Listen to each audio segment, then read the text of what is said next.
విస్తరణ యూనిట్ కూడా శంకుస్థాపన చేసుకున్నాం. ఈ ప్రాజెక్టు చేపట్టిన జియో మైసూర్ సర్వీసెస్ ని త్రివేణి ఎర్త్ మోర్స్ సంస్థల యజమానానికి, ఉద్యోగస్తులకు, ఇప్పుడే కార్మికులను చూశాను, లోకల్ కార్మికులు కూడా చాలా హుషారుగా ఉన్నారు, సమర్థవంతంగా ఉన్నారు. వాళ్ళందరికీ అభినందనలు, శుభాభినందనలు. జొన్నగిరి ఘనత నేటిది కాదు. ఈ ప్రాంతానికి ఎంతో చరిత్ర ఉంది. ఈ ప్రాంతాన్ని సువర్ణగిరి అని పిలిచేవారు. అశోకుడి 4వ రాజధాని ఆనాటి సువర్ణగిరి, ఈనాటి జొన్నగిరి.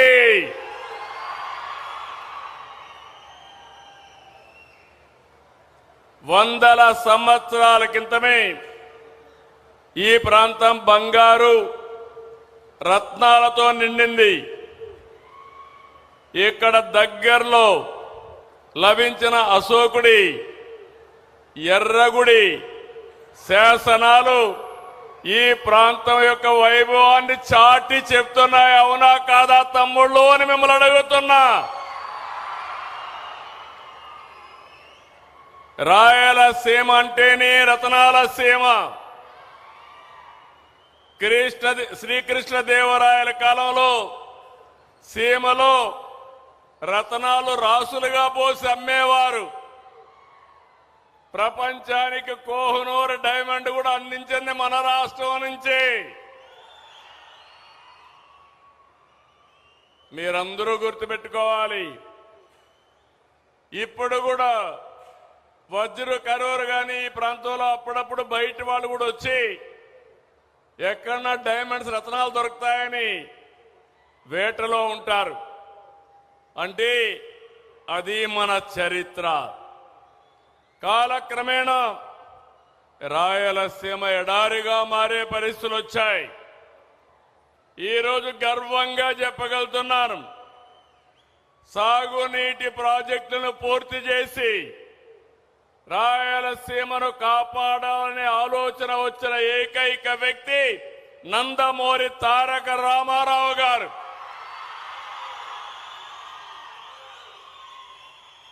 ఆ నిర్ణయం మళ్లీ రాయలసీమకి ప్రాణం పోశాం. ఇప్పుడు గోల్డ్ మైనింగ్ పూర్వ వైభవానికి ప్రారంభం. నేను అడుగుతున్నా మిమ్మల్ని అందరినీ, జొన్నగిరి పేరే పెట్టుకుందామా? మళ్ళీ పాత పేరు స్వర్ణగిరి పేరు పెట్టుకుందామా తమ్ముళ్ళు అని మిమ్మల్ని అడుగుతున్నా. నాకు అప్పుడప్పుడు దూరదృష్టితో కొన్ని ఆలోచిస్తాం. దాన్నే ఓసారి ఇంట్యూషన్ అంటారు. ఈరోజు ప్రధానమంత్రి గారు వికసిత్ భారత్ 2047 అంటే 2047కి భారతదేశాన్ని అభివృద్ధి చెందిన దేశంగా తయారు చేయాలని ప్రధానమంత్రి గారి కల, అది వారి ప్రణాళిక. నేను ఆలోచించేది వికసిత్ భారత్ లో భాగంగా ఆంధ్రప్రదేశ్ని 2047కి స్వర్ణ ఆంధ్రప్రదేశ్గా తయారు చేయాలనేది నా యొక్క ఆలోచన. దానికి ప్రారంభం నిన్నటి వరకు జొన్నగిరి, ఈ రోజు నుంచి స్వర్ణగిరి అని మరొక్కసారి మీ అందరికీ తెలియజేస్తున్నా. ఈ రోజు ఇక్కడే మీరందరూ చెప్పాలి, స్వర్ణగిరిగా నామకరణం చేసుకుందామంటే గట్టిగా మీరందరూ చప్పట్లు కొట్టి చెప్పండి, ఇది స్వర్ణగిరిగా చేసుకుందాం. నేను ఇప్పుడే అడిగాను, నేనేదో చెప్పేసి వెళ్ళిపోవడం కాదు. ఇక్కడ ఒక 7-8 వేల మంది జనాభా ఉన్నారు. ఇక్కడ గోల్డ్ మైన్ వచ్చింది. ఆ గోల్డ్ మైన్ వచ్చిన శుభ సందర్భంలో మీ జీవితాలన్నీ కూడా బాగుపడాలి, బంగారు భవిష్యత్తు ఉండాలనేది నా ఆలోచనని మరొక్కసారి మీ అందరికీ విజ్ఞప్తి చేస్తున్నా. మేమిచ్చే డబ్బులు ఇస్తాం. అదే మరి నేను అడిగాను ప్రభాకర్ గారిని, త్రివేణి మేనేజింగ్ డైరెక్టర్ గారిని. I requested him, you adopted this village, make a model village. You are capable of changing total people's future. Why can't you adopt? Ante he agreed to adopt. He is going to make Swarnagiri as a model village with a true spirit. That is my appreciation. నేను ఒకటే మిమ్మల్ని అందరినీ కోరుతున్నా, నిన్నటి వరకు first time ఎవరు చెప్పలేదు రాయలసీమ రాళ్లసీమ కాదు, ఎడారి కాదు, రాయలసీమని రత్నాల సీమగా తయారు చేస్తారని అనేక సందర్భాల్లో చెప్పాను. అది ఈరోజు ఈ స్వర్ణగిరి గ్రామం నుంచే ప్రారంభమవుతుంది. ఒకప్పుడు కేజీఎఫ్ ఉంది, కోలార్ గోల్డ్ ఫీల్డ్. ఇప్పుడు దేశమంతా మాట్లాడబోయేది స్వర్ణగిరి గోల్డ్ ఫీల్డ్. దేశంలో బంగారు ఎక్కడ ఉత్పత్తి అవుతుందంటే మన స్వర్ణగిరి నుంచే. అదే విషయం మనందరం గుర్తుపెట్టుకోవాలి. ఈరోజు దేశమంతా కూడా 80,800 టన్నులు బంగారు దిగుమతి చేసుకుంటున్నారు. చమురు తర్వాత దేశం అత్యధికంగా దిగుమతి చేసుకుని విదేశీ మారక ద్రవ్యాన్ని ఖర్చు పెట్టే ఏకైక దిగుమతి బంగారం. భారతదేశం ఎప్పుడు కూడా బంగారం పైన మమకారం. ప్రతి ఒక్కరు కూడా కాస్తో కూస్తో బంగారు ఉంటే దానివల్ల చాలా భరోసాగా ఒక ఇంటికి గౌరవంగా ఆలోచిస్తాం. అయితే ఈరోజు మన దగ్గర కనీసం సంవత్సరానికి 1 టన్ను ఉత్పత్తి అవుతుంది. ఇప్పటికి 400 కేజీలతో బంగారం ఉత్పత్తి ప్రారంభమైంది. ఇది 1000 కిలోలకు వెళ్తుంది. ఇప్పుడే నేను మాట్లాడాను, ఇక్కడ మనం ప్రారంభించిన 2వ యూనిట్తో కలిపి 50 మెట్రిక్ టన్నులు బంగారాన్ని మన ప్రాంతం నుంచే ఉత్పత్తి చేయబోతున్నాం. ఇది ఒక చరిత్రని మీ అందరికీ విజ్ఞప్తి చేస్తున్నా. దీనివల్ల ఇప్పటికే ఒక 800 మందికి ఉద్యోగాలు ఇచ్చారు. తొందరలోనే 1500కు పెంచుతారు. ఇవన్నీ కానీ అయితే 5000 మందికి ఈ స్వర్ణగిరి గోల్డ్ మైన్స్ లోనే, గోల్డ్ ఫీల్డ్ లోనే ఉద్యోగాలు వస్తాయని చెప్పి మీ అందరికీ విజ్ఞప్తి చేస్తున్నా. రెండోది పత్తికొండ. నేను ఎప్పుడు కూడా ఇష్టపడే నియోజకవర్గం. ఇప్పుడే కాదు, తెలుగుదేశానికి కంచు కోట ఈ పత్తికొండ నియోజకవర్గం. అందుకే అందరి నీవా ద్వారా నీళ్లు వెళ్తా ఉంటే ఆ రోజు డిప్యూటీ సీఎం కేఈ కృష్ణమూర్తి గారు అడిగితే అన్ని చెరువులకు నీళ్లు ఇచ్చిన ఘనత తెలుగుదేశం ప్రభుత్వానిది. ఈరోజు ఈ ప్రాజెక్టు నేను పోలవరానికి వెళ్ళినప్పుడు ప్రభాకర్ గారు కలిశారు. నన్ను అడిగారు, సార్ నేను ఈ ప్రాజెక్టు చేయించా అంటే నేను ఒకే మాట చెప్పాను, ఆంధ్రప్రదేశ్లో బంగారం ఉంది, నువ్వు ఆ గోల్డ్ మైన్లో భాగస్వామి చేయండి, నేను పూర్తిగా సహకరిస్తానని మాట ఇచ్చాను. ఈరోజు వారు ముందుకొచ్చారు. దీన్ని ముందుకు తీసుకుపోయే పరిస్థితికి వచ్చారు. ఇక్కడ భూ సేకరణ గాని, నీళ్లు గాని, పర్మిషన్లు గాని, సెక్యూరిటీ గాని అన్ని పూర్తిగా ఇచ్చే బాధ్యత ఈ ప్రభుత్వాన్ని చెప్పి కూడా నేను మీకు తెలియజేస్తున్నా. నాకు కావాల్సింది మీకు ఉద్యోగాలు కావాలి.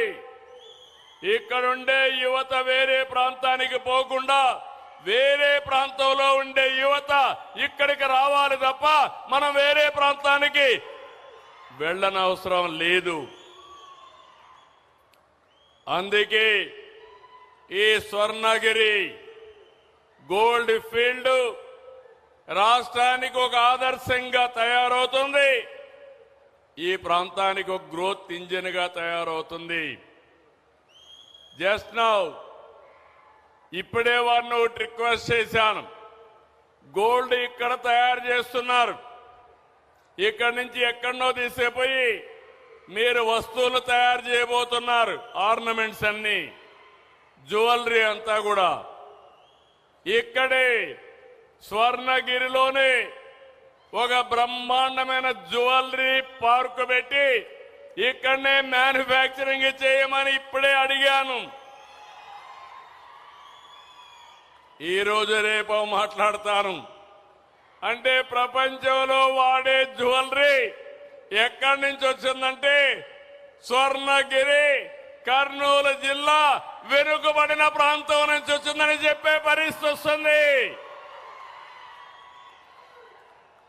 నిన్నటి వరకు మన రాష్ట్రం అన్నపూర్ణ. అంతేకాదు రత్న గర్భగూడ.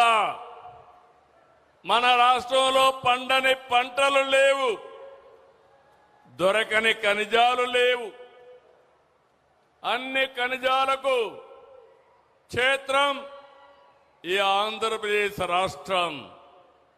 Mangampeta varieties, Rayalaseema lime stone, uranium, Visakha ఏజెన్సీలో బాక్సైట్, చీమకుర్తి గెలాక్సీ గ్రనైట్, కుప్పంలో గ్రీన్ గ్రనైట్, శ్రీకాకుళంలో బ్లూ గ్రనైట్, గూడూరులో మైకా, ఇంకో పక్క నెల్లూరు జిల్లా అంతా సిలికా, ఉత్తరాంధ్రలో బీచ్ శాండ్, అనంతపూర్ గాని మదనపల్లిలో గాని ఐరన్ ఓర్ ఉంది, కేజీ బేసిన్ లో గ్యాస్ ఉంది, పెట్రోల్ ఉంది, ఏలూరు దగ్గర కోల్ మైన్స్ కూడా ఉన్నాయి. అంటే ఇవన్నీ కూడా మీరు చూస్తే దీన్ని సద్వినియోగం చేసుకుంటే ఈ రాష్ట్రంలో ఉండే యువత వేరే ప్రాంతాలకు పోకుండా ఉపాధి కల్పించే బాధ్యత ఈ ప్రభుత్వానిదని మీ అందరికీ విజ్ఞప్తి చేస్తున్నా. ఇక్కడ గోల్డ్ మైన్ వచ్చింది, సిమెంట్ ఫ్యాక్టరీలు వస్తున్నాయి, ఐరన్ ఓర్తో స్టీల్ ఫ్యాక్టరీస్ వచ్చే అవకాశం ఉంది. ఇలాంటివి అనేక విధాలుగా మనం ముందుకు పోతున్నాం. ఈరోజు ఆంధ్రప్రదేశ్ రాష్ట్రాన్ని మీరు చూస్తే స్పీడ్ ఆఫ్ డూయింగ్ బిజినెస్ కి ఆంధ్రప్రదేశ్ చిరునామా, ఒక మోడల్. గతంలో గత ప్రభుత్వం వాటాల కోసం, అక్రమ సంపాదన కోసం ఇండస్ట్రీని వేధించి తరిమేశారు. ఈరోజు మీరు చూస్తే ఆంధ్రప్రదేశ్ కి పారిశ్రామికవేత్తలు క్యూ కడుతున్నారంటే అది తెలుగుదేశం ఎన్డీఏ ప్రభుత్వం యొక్క ప్రత్యేకత. ఒక నమ్మకం వచ్చింది. సీమలో మీరందరూ గుర్తుపెట్టుకోవాలి, తమ్ముళ్ళు ఇన్ని పరిశ్రమలు వస్తాయని ఈ కొండే సీమలో మీరు ఆలోచించారా అని మిమ్మల్ని అడుగుతున్నా. పత్తి కొండలో ఇండస్ట్రీ వస్తుంది, గోల్డ్ మైన్ వస్తుంది, కలలో అయినా ఊహించారా అని మిమ్మల్ని అడుగుతున్నా. అదే విజన్ సీమలో చూస్తే రేపు రాబోయే తిరుపతి దగ్గర ఏవైతే సెటిలైట్స్ ఉన్నాయో అవన్నీ అక్కడి నుంచే ఎగరేసే పరిస్థితి వస్తుంది. అక్కడే ఉత్పత్తి చేస్తాం. అనంతపూర్లో మొన్ననే కేంద్ర మంత్రి వచ్చారు.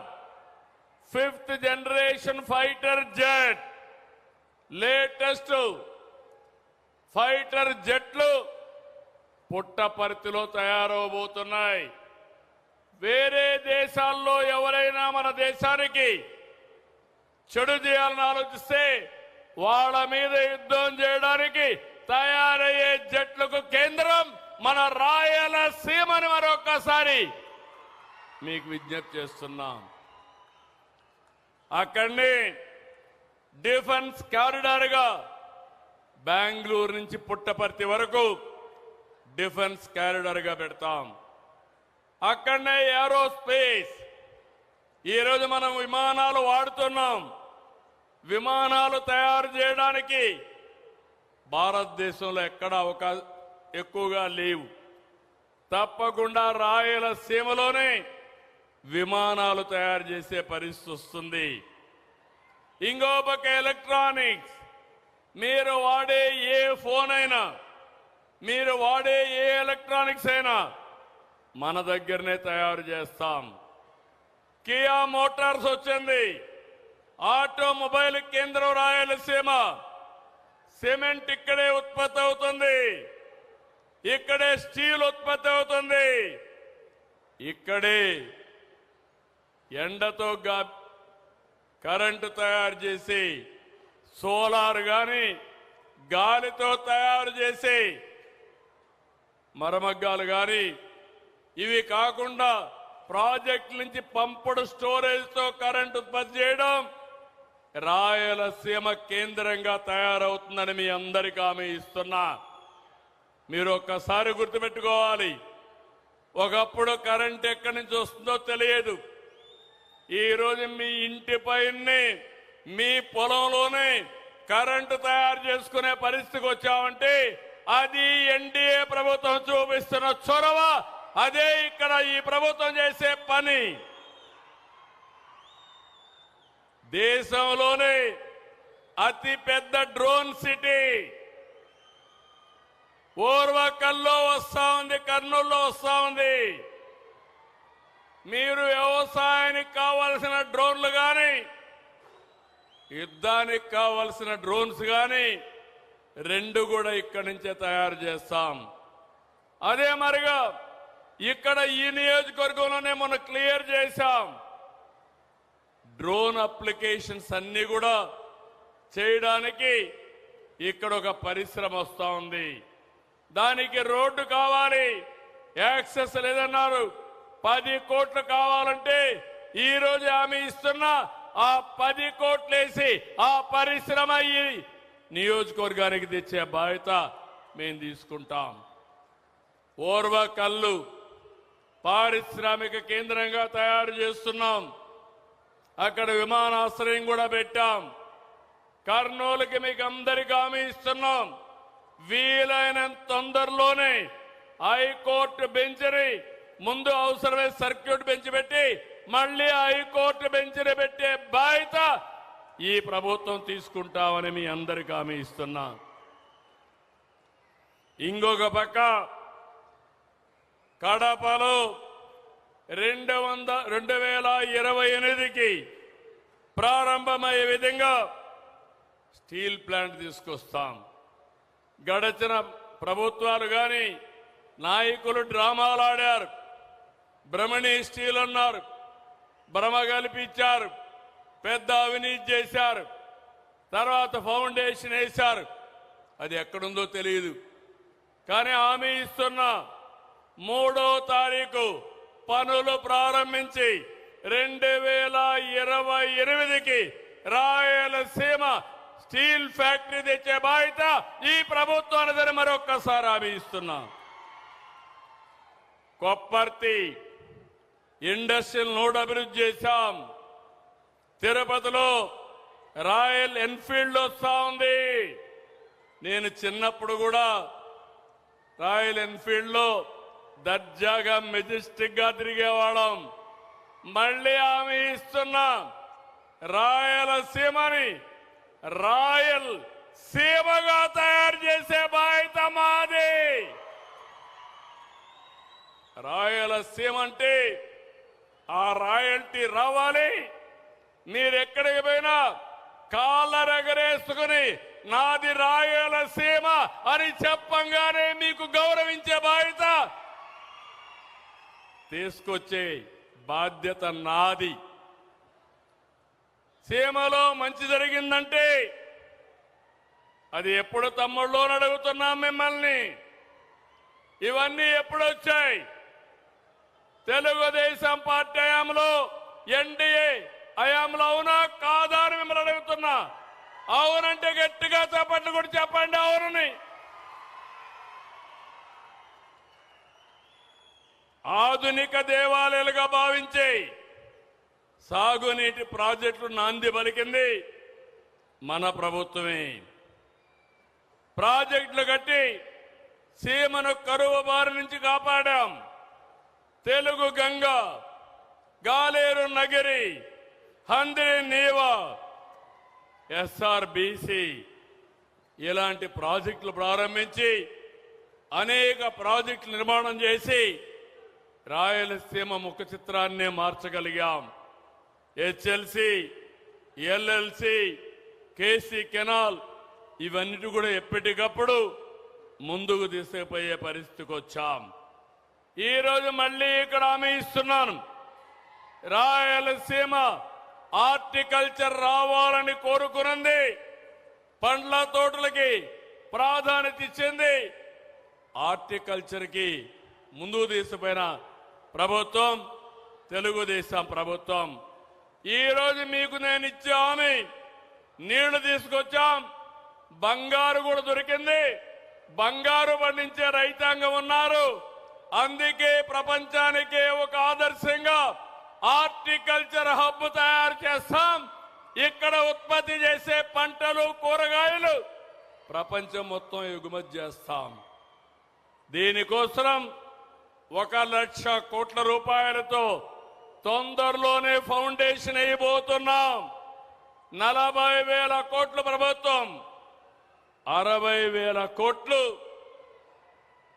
ప్రైవేట్ ఇన్వెస్ట్మెంట్ తీసుకొస్తాం. కావలసిన ఇన్ఫ్రాస్ట్రక్చర్ అంతా కడతాం. ఇంకో పక్క మీరు ఒకసారి చూస్తే హంది నీవా కాలువలు వెడల్పు చేశాం. రిజర్వాయర్లు, చెరువులన్నీ నింపాం. తిరుపతి, శ్రీశైలం, ఒంటిమిట్ట పుణ్యక్షేత్రాలన్నీ కూడా పవిత్రతను కాపాడాం.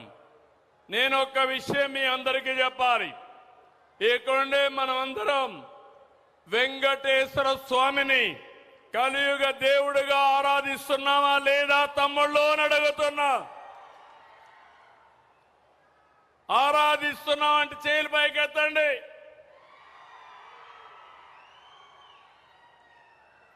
అలాంటి దేవుడికి అపచారం జరిగితే అలాంటి వాళ్ళని శిక్షించే బాధ్యత మన పైన ఉందా లేదా అని మిమ్మల్ని అడుగుతున్నా. వెంకటేశ్వర స్వామి లడ్డు తయారు చేసే నెయ్యిలో కల్తీ. ఏమనాలి? గట్టిగా పట్టుకుంటే ఇప్పుడు దొంగ నాటకాలు ఆడుతూ దేవాలయాల చుట్టూరు తిరుగుతున్నాడు గొడ్డలి పార్టీ నాయకుడు. అవునా కాదా తమ్ముళ్ళు అని మిమ్మల్ని అడుగుతున్నా. నువ్వు దేవాలయాల చుట్టూ తిరగాల్సిన పని లేదు. నువ్వు నమ్ముకున్నటువంటి మతాన్ని నువ్వు ఆరాధించు, మాకు నష్టం లేదు. కానీ వెంకటేశ్వర స్వామి జోలుకొచ్చి దేవాలయాల పైన దాడులు చేస్తే ఖబర్దారు గుర్తుపెట్టుకోండి, మేము కాపాడుకునే శక్తి మాకుంది. అవునా కదా తమ్ముళ్ళని మిమ్మల్ని అడుగుతున్నా, ఏమో మా ఆడబిడ్డలను మిమ్మల్ని అడుగుతున్నా. దేవుణ్ణే కాపాడలేకపోతే మనకు భవిష్యత్తు ఏముంటుందని మిమ్మల్ని అడుగుతున్నా.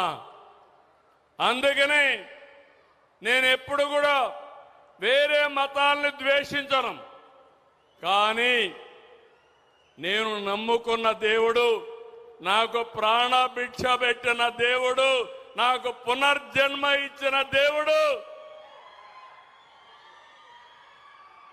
అప్రతిష్ట పాలు చేయాలంటే క్షమించాలన్నా తమ్ముళ్ళు అని అడుగుతున్నా. అందుకే మిమ్మల్ని అందరిని అడుగుతున్నా. ఈరోజు కూడా చూసా, వంగి దండాలు పెడుతున్నాడు దేవాలయాలకు పోయి. నువ్వు ఎన్ని దండాలు పెట్టినా ఎవరైనా సరే దేవుడు మీద నమ్మకుండే ఏ వ్యక్తి నీకు మీ పార్టీకి సహకరించరని చెప్పి కూడా నేను మీకు తెలియజేస్తున్నా. నేను మీ అందరికీ హామీ ఇస్తున్నాను. రాయలసీమలో దేవాలయాలున్నాయి. ఆధునిక దేవాలయాలన్నీ ఇరిగేషన్ ప్రాజెక్టులున్నాయి. గండెకోట లాంటి బ్రహ్మాండమైన టూరిస్ట్ హబ్ కూడా ఉంది. ఇవన్నీ చేసి ఈ రాష్ట్రాన్ని ఒక ఆదర్శంగా తయారు చేసే బాధ్యత, మా తమ్ముళ్లకు ఉద్యోగాలు కల్పించే బాధ్యత, సంపద సృష్టించే బాధ్యత ఈ ప్రభుత్వానిదని మీ అందరికీ హామీ ఇస్తున్నా. మనకు కొన్ని సవాళ్లు కూడా వచ్చాయి. నేను 95, 2004 సీఎంగా సమైక్య ఆంధ్రప్రదేశ్లో ఉన్నా. 9.5 సంవత్సరాలు సీఎం. ఆ రోజు నేను తెలుగు జాతి కోసం సైబరాబాద్ నగరాన్ని నిర్మాణం చేసి, ఆ రోజు నాలెడ్జ్ ఎకానమీ తెలుగు జాతికి రావాలని కోరుకున్నా. కానీ నేను 2004లో ఓడిపోవడం, తర్వాత జరిగిన పరిణామాలు 2014లో 2 రాష్ట్రాలుగా విడిపోయినాయి. మళ్ళీ నేను అనుకున్నాను, రాత్రింబగళ్ళు కష్టపడదాం, ఆంధ్రప్రదేశ్ రాష్ట్రాన్ని నిలబెట్టదాం, మళ్ళీ అగ్రస్థానంలో పెడదాం, దేశంలో నెంబర్ 1 రాష్ట్రంగా ఆంధ్రప్రదేశ్ తయారు చేయాలని ఒక సంకల్పంతో ముందుకు పోతున్నాను. 2019 మనం ఓడిపోయాం. మీరు చూశారు. ఆ రోజు మీరు ఒక్కసారి చూస్తే విధ్వంసం, అన్ని వ్యవస్థల్ని భ్రష్టు పట్టించడం.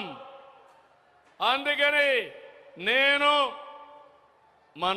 మా మిత్రుడు పవన్ కళ్యాణ్ కలిసి ఒక హామీ ఇచ్చాం.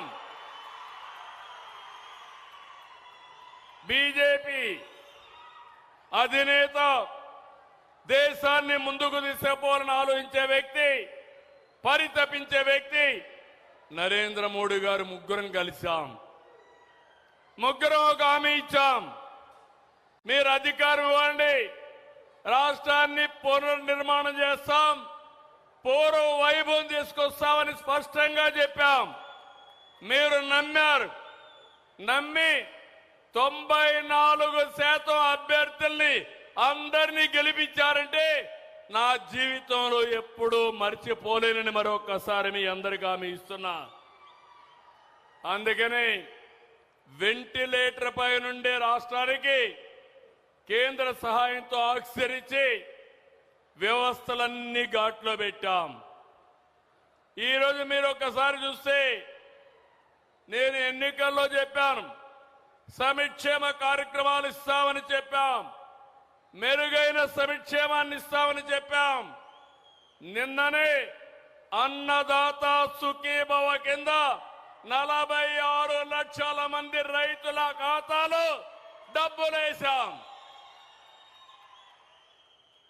అదే సమయంలో మొదటి తారీఖున అందరికీ 4,000, 6,000, 10,000, 15,000 పింఛన్లు ఇచ్చాం. మళ్లీ మొదటి తారీఖు వస్తా ఉంది. మళ్లీ పింఛన్లకు సిద్ధంగా ఉన్నాం. ప్రజాసేవలో, పేదల సేవలో ముందుకు పోతాం. అదే సమయంలో మీరు ఒక్కసారి ఆలోచిస్తే రాబోయే నెలలో ఏదైతే తల్లికి వందనం చెప్పామో 15,000 రూపాయలు తల్లికి వందనం. ఎంతమంది పిల్లలుంటే అంతమంది పిల్లలకు తల్లుల అకౌంట్లో వేసే బాధ్యత మాది.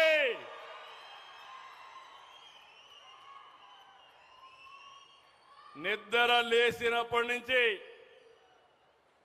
రాత్రి వరకు ఒకటే ఆలోచన, ప్రజలకు ఏ విధంగా మంచి చేయాలి, మిమ్మల్ని ఏ విధంగా ఆదుకోవాలి అనేది, ఏ విధంగా ఇండస్ట్రీ తేవాలని నేను ఆలోచిస్తున్నా. సంపద ఎట్లా సృష్టించాలి, ఆదాయాన్ని ఎట్లా పెంచాలి, ప్రజలకు ఇబ్బందులు లేకుండా ఏ విధంగా ఆదుకోవాలో నేను ఆలోచిస్తున్నా. అయితే అదే సమయంలో గొడ్డలి పార్టీ రాత్రింబగళ్ళు కుట్రలు ఆలోచిస్తున్నారు. ఉదయం లేచి రాష్ట్రాన్ని కులం, మతం, ప్రాంతం, వర్గాల వారిగా విడదీసేలా రోజు విషయాన్ని గమ్ముతున్నారు. మీరు చూసుంటారు, నా రాజకీయ జీవితంలో చాలా మందిని చూశారు, కానీ కన్నార్పకుండా అబద్ధాలు చెప్పడంలో దిట్ట గొడ్డలి పార్టీ నాయకుడు. అవునా కాదా తమ్ముళ్ళని అడుగుతున్నా.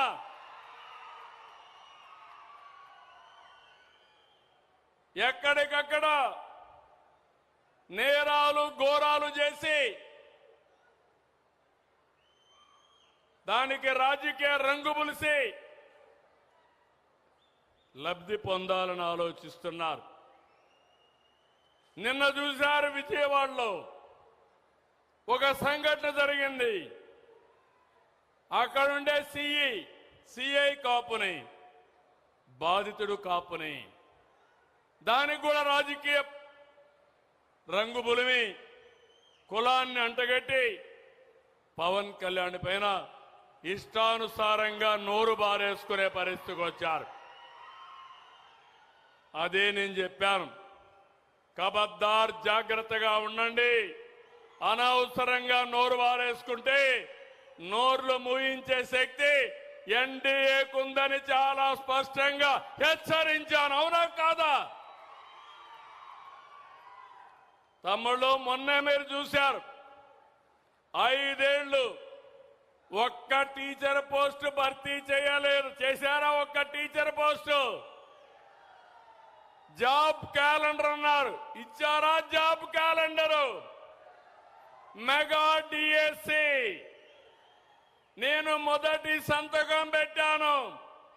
₹1 అవినీతి లేకుండా 16,000 మందికి ఉద్యోగాలు ఇచ్చిన ఘనత ఎన్డీఏ ప్రభుత్వానిది. పిల్లలు ఆనందపడ్డారు, చాలా తృప్తిగా ఉన్నారు, బాగా చదువుకున్నారు, కష్టానికి ఫలితం వచ్చిందని ఆనందపడే పరిస్థితికి వచ్చారు. కానీ సంవత్సరం తర్వాత గొడ్డలి పార్టీ కుట్ర చేశారు. పేపర్ లీక్ అయిందన్నారు. వాళ్ళు చెప్పినన్నిటికీ సవాల్ ఇచ్చినాం, సమాధానం చెప్పాం. మీకేదైనా డౌట్ ఉంటే మీరు రమ్మని కోరాం. కడాన హెచ్ఆర్డీ మినిస్టర్ లోకేష్ గారు, గొడ్డలి పార్టీ అధినేత, రా నేను కూడా వస్తా, రికార్డులు తీసుకొస్తా, తాడో పేడో తేల్చుకుందామని సవాలు విసిరారు. ఈ పార్టీ మీకు తెలుసు, ఫేక్ పార్టీ అది, గొడ్డలి పార్టీ. కానీ దానికి రారు, మళ్ళీ మాట్లాడుతూనే ఉంటారు. దాన్నే మన పెద్దోళ్ళు అన్నారు వితండవాదం అని.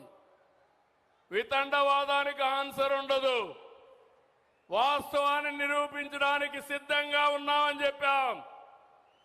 ఇప్పుడే మీరందరూ గుర్తుపెట్టుకోవాలి, ఆ రోజు మీరు చూస్తే ఓపీఎస్ సిపిఎస్ అని ఉద్యోగస్తులందరినీ పర్మనెంట్ చేయడానికి అడిగారు. అడిగితే ఆనాటి ముఖ్యమంత్రి గొడ్డల పార్టీ నేత చెప్పింది అది ఎంత పని ఒక వారంలో చేస్తా అన్నాడు. ఎన్ని వారాలైన తమ్ముళ్ళు అని అడుగుతున్నా. నేనే 2003లో నేనే సమైక్య ఆంధ్రప్రదేశ్లో ఉద్యోగాలు ఇచ్చాను. ఆ రోజు డిఎస్ఏ పెట్టి ఉద్యోగాలు ఇస్తే దగ్గర 10,750 మంది పాత స్కీమ్లో సెలెక్ట్ అయ్యారు. టెక్నికల్ గా వాళ్ళకి తప్పుబడింది. సుప్రీంకోర్టు కూడా చెప్పింది హామీ ఇచ్చిన పెద్ద మనిషి పట్టించుకోలేదు. నేను హామీ ఇవ్వలేదు.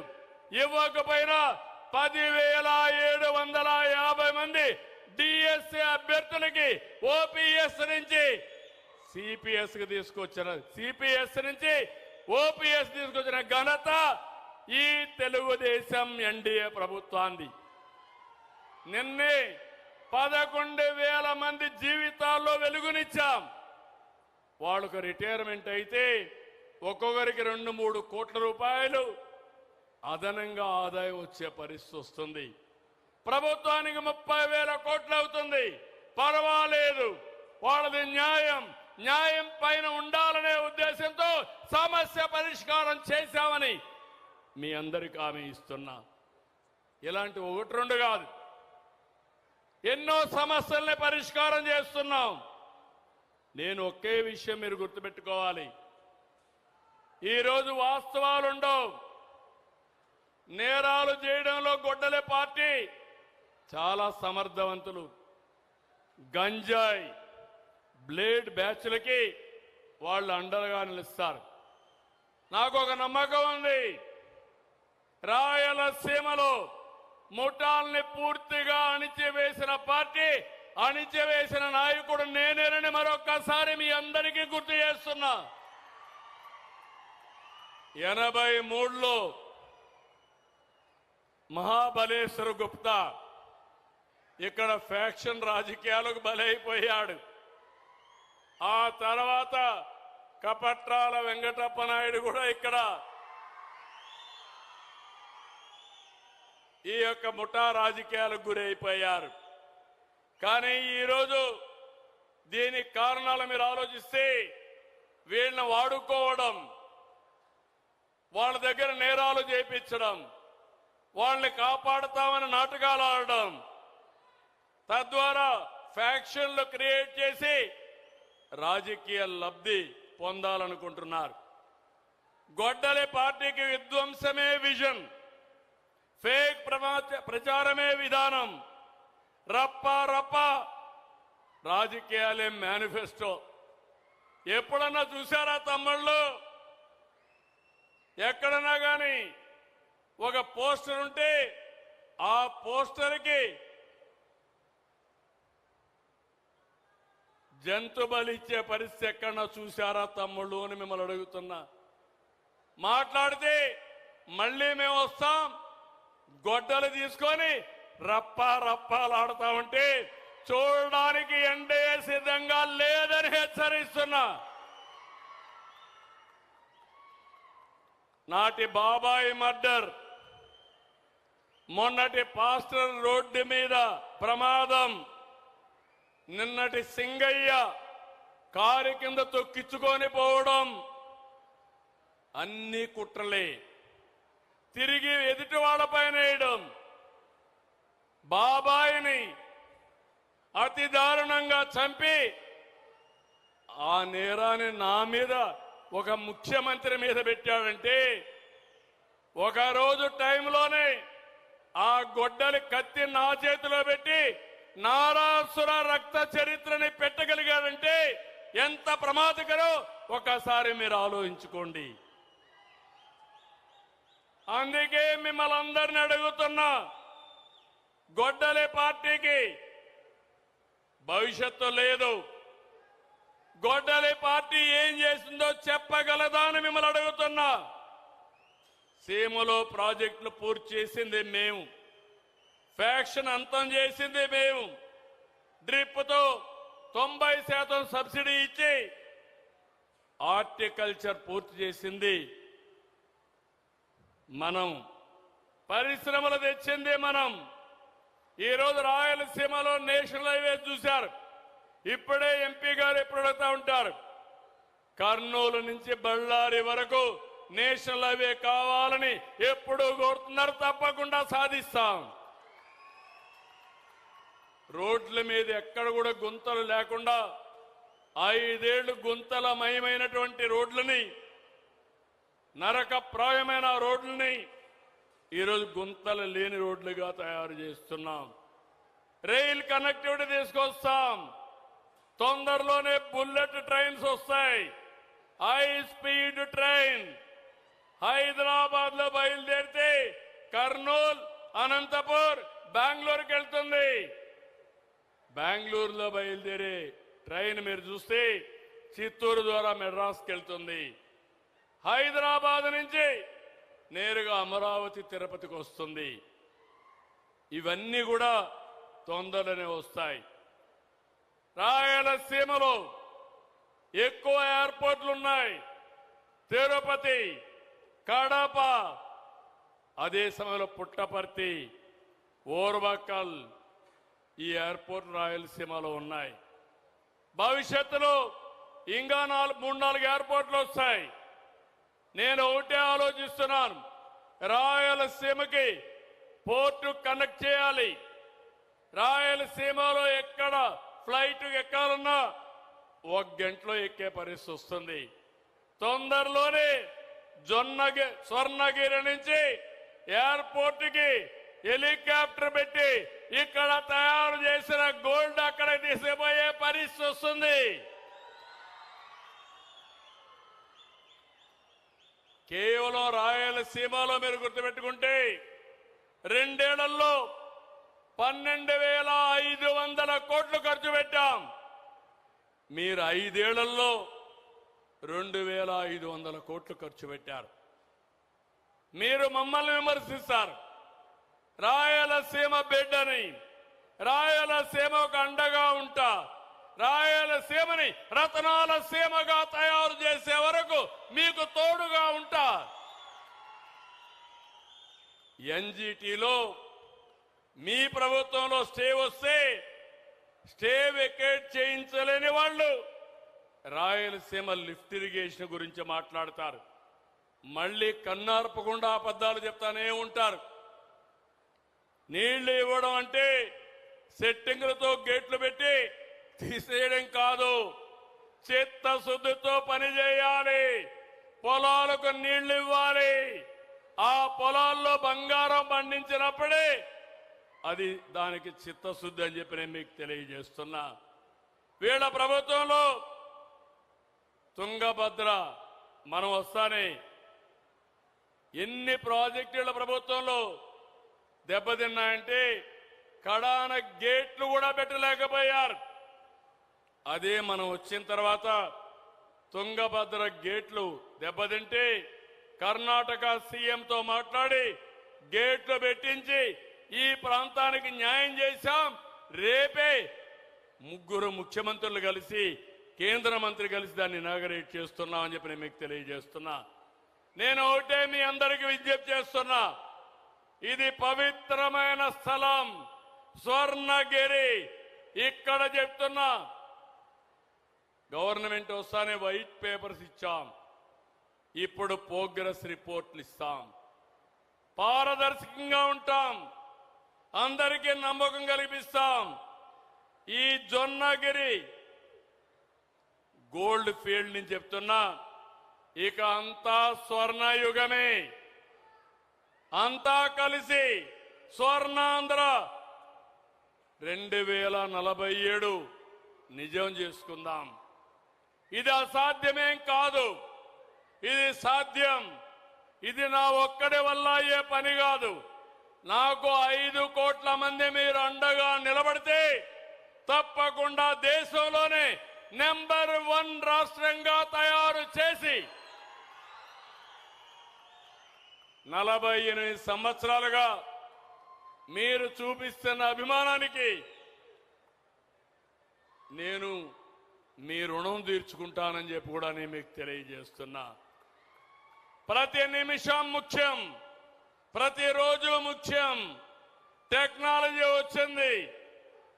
టెక్నాలజీని సమర్థవంతంగా ఉపయోగించుకొని అందరం ముందుకు పోగలిగితే ఏదైనా సాధ్యమని చెప్పి కూడా నేను మీకు తెలియజేస్తున్నా. ఇది 2013లో ఈ ప్రాజెక్టు స్టార్ట్ అయింది.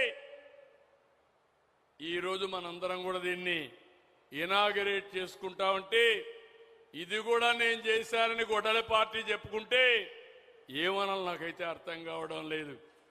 అందుకే మళ్ళీ అందరికీ విజ్ఞప్తి చేస్తున్నా, ఈ రోజటి నుంచి జొన్నగిరి పేరు